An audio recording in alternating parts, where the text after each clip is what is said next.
It's a good question. I'm glad you asked me that. There's an archaeological dig in Turkey, sort of near the Syrian border. The Syrian refugees probably pass through this area all the time. It's sparsely populated. And it's a mound that's being dug by archaeologists called Potbelly Hill in English, but in Turkey it's called Göbekli Tepe. And the archaeological find appears to be the remains of a very old temple complex. And some theorize that, this is the foundation of civilization, the very first thing that hunter-gatherers did before we built cities and became specialized in our labor is we invented religion, or someone invented it for us. And so I've been wondering about how civilization is founded, and I have the explanation. Ta-da! Think of Billy Joel in the song Piano Man. It's 5 o'clock in the evening, the usual crowd shuffles in. Remember the song.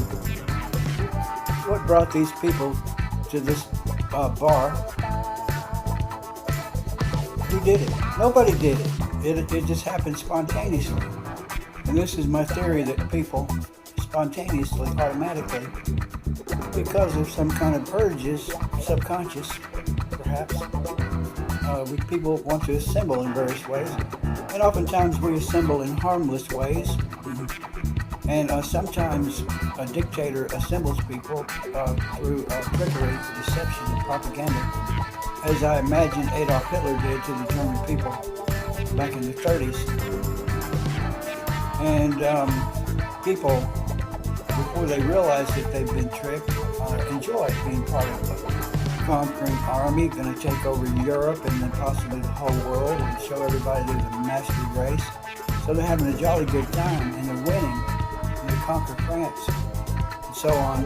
And then things slowly start to look bad. And you know how the story ends in the bunker in Berlin. Um, about 25 years ago, I came across a book written by a couple of school teachers who were talking about the students that they encountered in their careers, and they were focused on a particular type of troublemaker. The book was entitled Children Without a Conscience, and they described what they called the trust bandit, uh, uh, a young person who's just naturally charming and likable, and he wins the confidence of other people until they find out that he's out to rip them off in some way, deceive them, and use them. And he does so without remorse. The trust bandit, as though he has no conscience. I suppose that Hitler was like that. Most people are kind-hearted toward their peers, but are somewhat gullible, and the person who is not easily affected in the normal way with normal emotions and compassion and all, he's able to be an outsider looking in at these dolts, these sheep that look like easy prey to him. And he manipulates them to his own advantage and sometimes causing great harm.